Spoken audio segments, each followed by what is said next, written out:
안녕하세요. 틈틈이와 알아보는 미국 주식 틈틈입니다. 엔터프라이즈 소프트웨어 업계에 그야말로 대탈출 시대가 열렸습니다. 네, 정말 격변의 시기죠. 업계의 절대 광자였던 VM웨어가 브로드콤에 인수되면서 수많은 기업 고객들이 등을 돌리기 시작한 건데요. 오늘 저희가 깊이 파헤쳐볼 기업은 바로 이 거대한 흐름의 최대 수혜자로 떠오른 뉴테닉스, 티커는 NTNX입니다. 네, 바로 NTNX. 과연 이 뉴테닉스가 VM웨어 난민들에게 새로운 약속의 땅이 될 수 있을까요? 그 질문에 답하기 위해 저희가 정말 다양한 자료들을 교차 분석했습니다. 회사의 공식 실적 발표나 CEO 인터뷰는 기본이고요. 네네. 현직 IT 엔지니어들의 그 날 것 그대로의 목소리가 담긴 레딧 포럼, 그리고 월가의 냉철한 분석 보고서까지 정말 샅샅이 훑어봤습니다. 와, 정말 제대로 파헤쳐 보셨네요. 오늘 이 시간을 통해 뉴테닉스의 이 폭발적인 성장이 단순히 경쟁사의 실수로 얻은 반짝 행운인지, 아니면 시장에 아직 발견하지 못한 더 큰 기회와 리스크가 숨어 있는 건지 그 본질을 한번 들여다보겠습니다. 듣기만 해도 정말 흥미로운 상황입니다. 모든 게 VM웨어랑 브로드콤의 인수 합병에서 시작된 거잖아요. 그렇죠. 모든 것의 시작이죠. 사실 저도 기사 제목만 봤지 도대체 안에서 무슨 일이 있었길래 고객들이 대탈출이라고 할 정도로 뛰쳐나오는지 그 속사정은 잘 모르거든요. 핵심이 뭔가요? 가장 큰 변화는 라이센스 정책입니다. 라이센스요? 네. 기존에는 소프트웨어를 한번 구매하면 영구적으로 소유할 수 있었는데 브로드콤이 이걸 전부 없애고 오직 구독제로만 전원했어요. 아, 전부 다요? 네, 그러면서 가격을 굉장히 공격적으로 인상한 거죠. 그런데 저희가 분석한 그 레딧 포럼의 반응을 보면 이건 시작에 불과했습니다. 잠깐만요. 가격을 공격적으로 올렸다면서요. 근데 그게 시작에 불과하다는 게 좀 의아한데요.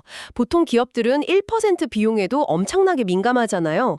돈보다 더 중요한 게 있었단 말인가요? 아주 좋은 지적입니다. 바로 그 부분이 월가 분석가들도 처음에는 놓쳤던 부분이에요. 표면적으로는 돈 문제처럼 보이지만 레딧의 한 현직 엔지니어는 브로드컴의 사업 방식을 폭력적이라는 단어까지 써서 표현하더군요. 와, 폭력적이요? 네. 또 다른 사용자는 이런 말을 남겼습니다. 이건 가격의 문제가 아니라 태도의 문제다. 와, 태도의 문제다. 이건 그냥 비즈니스 파트너를 바꾸는 수준이 아니라 거의 손절에 가까운 느낌인데요. 정확히 그렇습니다. 수십 년간 유지해온 파트너십과 신뢰가 그냥 한순간에 무너진 겁니다. 결국 분노한 고객들이 대안을 찾아 나섰고 그들의 시선이 자연스럽게 뉴타닉스로 향하기 시작한 거죠. 그렇게 해서 이 대탈출의 수혜를 뉴타닉스가 고스란히 받고 있다는 거군요. 실제 숫자로도 이게 증명이 되나요? 그럼요. 숫자를 보면 이 흐름이 얼마나 거대한지 바로 알 수 있습니다. 2025 회계연도에만 2,700개의 신규 고객을 확보했는데 이건 지난 4년 동안 가장 높은 수치입니다. 와, 2,700개. 더 놀라운 건 이 중에 글로벌 2,000에 속하는, 그러니까 세계에서 가장 큰 대기업들이 50개 넘게 포함됐다는 거예요. 아, 이건 정말 의미가 다르네요. 네, 단순히 중소기업 몇 개가 넘어가는 차원의 얘기가 아닌 거죠. 정말 의미심장합니다. CEO의 발언도 굉장히 자신감이 넘치던데요. 맞아요. CEO인 라지브 라마스와미가 이제 막 9회 말 2회가 시작됐을 뿐이다 라고 말했죠. 그게 무슨 뜻이죠? 이게 무슨 뜻이냐면 VM웨어의 전체 고객이 약 20만 곳인데 아직 대부분은 움직이지 않았다는 겁니다. 아, 아직 기회가 한참 남았다. 그렇죠. 이 거대한 고객 이동의 기회가 앞으로 몇 년은 더 계속될 거라는 엄청난 자신감의 표현인 셈이죠. 알겠습니다. 이야기만 들으면 정말 다윗이 골리앗을 상대로 멋진 기회를 잡은 것처럼 들리네요. 그런데 모든 게 이렇게 완벽하다면 왜 최근에 주가가 조정을 받았던 거죠? 시장에 뭔가 불안하게 본 지점이 있었던 거 아닌가요? 바로 그 지점이 오늘 분석의 하이라이트입니다. 오, 숫자의 겉모습이 아니라 그 이면을 봐야 하는데요. 2026 회계연도 1분기 실적 발표에서 다음 분기 매출 성장률 전망치가 13%로 둔화될 거라고 발표했습니다. 13%요? 네. 심지어 연간 전체 매출 가이던스, 즉 목표치까지 낮춰 잡으면서 시장에 충격을 준 거죠. 아, 가이던스 하향이라니. 투자자들 입장에서는 아, 드디어 VM웨어 특수가 끝났구나. 파티는 끝났다. 이렇게 하속할 수밖에 없었겠네요. 충분히 그럴 수 있죠. 하지만 실상은 회계적 착시에 가깝습니다. CFO인 루크미니 시바라만이 이걸 매출 이연 현상이라고 명확하게 설명했는데요. 매출 이연이요? 네. 누타닉스가 점점 더 덩치가 큰 대기업들과 계약을 맺게 되면서 나타나는 어떻게 보면 자연스러운 현상입니다. 대기업이랑 계약하는 게 많아지는데 왜 단기 매출 전망은 오히려 나빠지는 거죠? 그게 좀 잘 이해가 안 되는데요. 대기업들은 보통 계약서에 서명을 해도 실제 시스템을 이전하고 서비스를 사용하기 시작하는 데까지 몇 분기가 걸립니다. 아, 시간이 걸리는군요. 그렇죠. 예를 들어 오늘 100억짜리 계약을 따냈다고 해도 실제 서비스 시작일이 6개월 뒤라면 회계장부상 매출은 6개월 뒤부터 찍히기 시작하는 거죠. 아하. 계약 자체를 의미하는 부킹은 시장 예상보다 훨씬 높았지만 정작 회계상 매출로 인식되는 시점이 뒤로 밀리면서 단기 실적이 나빠 보이는 착시가 일어난 겁니다. 아, 이제 이해가 되네요. 계약 도장은 다 찍어서 돈 들어올 건 확정됐는데 그게 공식 성적표에 반영되는데 시간이 좀 걸린다 이런 얘기군요. 정확합니다. 그래서 진짜 실력을 보려면 현금 흐름을 봐야 합니다. 그 분기의 뉴터닉스는 1억 7,450만 달러, 우리 돈으로 약 2,300억 원의 잉여 현금 흐름을 만들어냈습니다. 와, 현금은 잘 벌고 있네요. 그럼요. 심지어 연간 잉여 현금 흐름 가이던스는 8억 달러 이상으로 오히려 상향 조정했어요. 금고의 현금은 예상보다 더 잘 쌓이고 있다는 가장 확실한 증거죠. 좋습니다. 회계적인 이슈는 이제 명확히 이해가 됐습니다. 그런데 제품 그 자체는 어떤가요? 저희가 함께 살펴본 레딧 포럼에서는 정말 의견이 극과 극으로 갈리던데요. 맞습니다. 뉴터닉스가 모든 문제의 해결책, 즉 만병통치약은 절대 아닙니다. 현장의 목소리를 들어보면 그 현실이 드러나죠. 부정적인 평가를 보면 VM웨어에 비해 안정성이 훨씬 떨어진다. 알 수 없는 성능 이슈가 계속 발생한다는 의견이 있었고요. 안정성이 떨어진다. 심지어 업그레이드를 4번 했는데 그중 3번은 전체 시스템이 다운됐다는 꽤 심각한 불만도 있었습니다. 헉, 3번이나요? 네, 누타닉스로 이전했다가 결국 안정성 문제 때문에 다시 VM웨어로 돌아갔다는 사용자도 있었고요. 생각보다 비판의 수위가 꽤 높네요. 비용 문제도 지적됐었죠. VM웨어보다 싸서 넘어가는 건데 갱신 비용이 만만치 않다는 의견도 본 것 같아요. 네, 누타닉스 갱신 비용도 장난 아니다라는 현실적인 지적도 있었습니다. 하지만 긍정적인 평가도 그에 못지않게 강력합니다. 오, 긍정적인 쪽은 어떤가요? 한 포춘 500대 기업은 누타닉스로 이전하면서 연간 200만 달러, 약 2억 6천만 원을 절약했다고 밝혔습니다. 와, 2억 6천만 원. 특히 기술 지원에 대해서는 브로드콤 인수 후 엉망이 된 VM웨어와는 하늘과 땅 차이라는 극찬이 많았습니다. 아, 지원이 잘 되는군요. 네, 문제가 생겼을 때 즉각적으로 해결해주는 든든한 지원팀이 있다는 거죠. 결국 기업 입장에서는 일종의 트레이드 오프네요. 브로드콤의 폭력적인 가격 정책과 불통을 피하는 대신 새로운 플랫폼에 적응해야 하는 기술적인 과제를 떠안을 수도 있다는 거군요. 그렇죠. 그래서 누타닉스도 지금의 VM웨어 대안이라는 이 꼬리표에만 만족하고 있을 수는 없는 겁니다.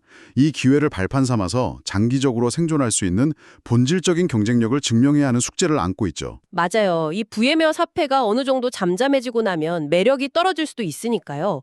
이 대안이라는 딱지를 떼고 스스로 성장하기 위한 누타닉스의 장기적인 게임 플랜은 뭔가요? 크게 3가지의 아주 영리한 전략적 전환을 추진하고 있습니다. 3가지. 첫째는 개방형 생태계 구축입니다. 과거로 누타닉스는 자사의 소프트웨어와 하드웨어, 즉 스토리지가 꼭 결합되어야만 하는 HCI라는 폐쇄적인 구조였습니다. 꽤 엄청난 진입장벽이었겠네요. 기업 입장에서는 멀쩡한 장비를 다 버려야 하니까요. 바로 그겁니다. 하지만 이제는 델이나 퓨어 스토리지 같은 기존의 기업들이 사용하던 스토리지를 그대로 둔 채 그 위에 뉴테닉스의 소프트웨어, 즉 두뇌만 올릴 수 있도록 지원합니다. 아, 소프트웨어만요. 네, 기업들이 이미 수십억 원을 투자한 값비싼 장비를 유지하면서 뉴테닉스를 도입할 수 있게 되면서 진입 장벽을 극적으로 낮춘 겁니다. 와, 그건 정말 큰 변화네요. 우리 걸 쓰려면 다 바꿔에서 쓰던 거 그대로 두고 우리 두뇌만 빌렸어. 로 바꾼 거니까요. 두 번째 전략은 뭔가요? 애플리케이션 현대화와 AI입니다. 쉽게 말해 기존의 낡은 시장을 넘어 미래의 기술 시장을 직접 공략하겠다는 겁니다. 미래 기술? 여기서 핵심 키워드가 2가지인데요.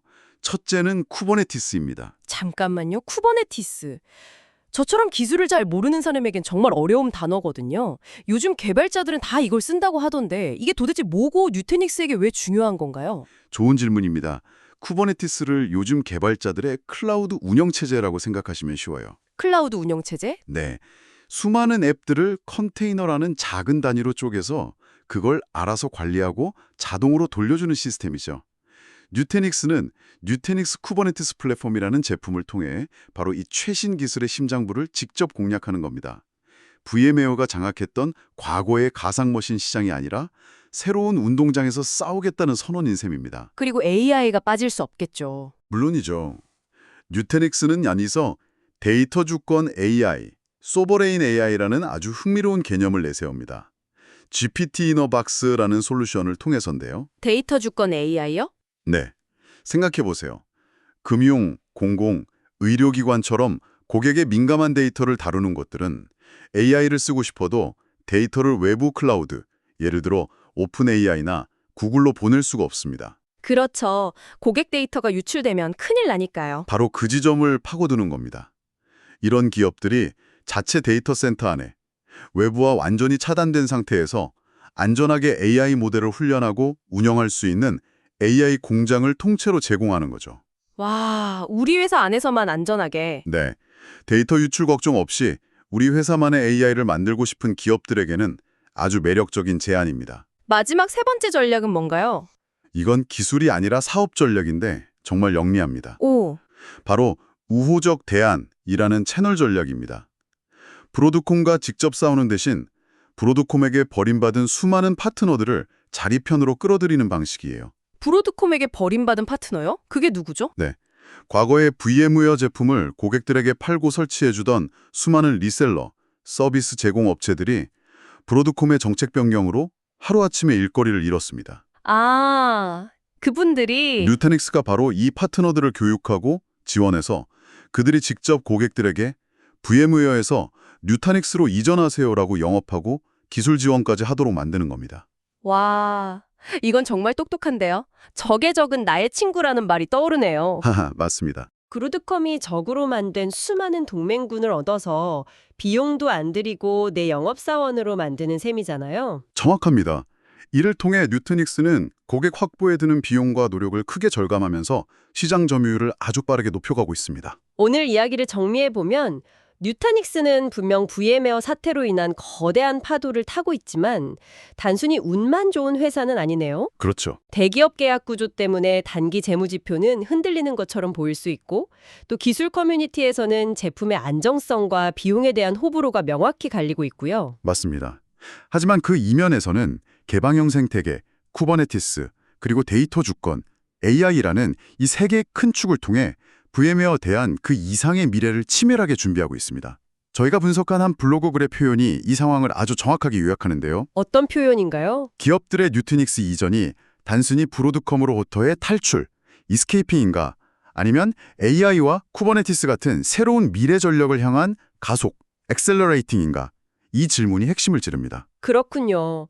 뉴타닉스는 VM웨어의 대안이라는 독보적인 위치를 확보했습니다.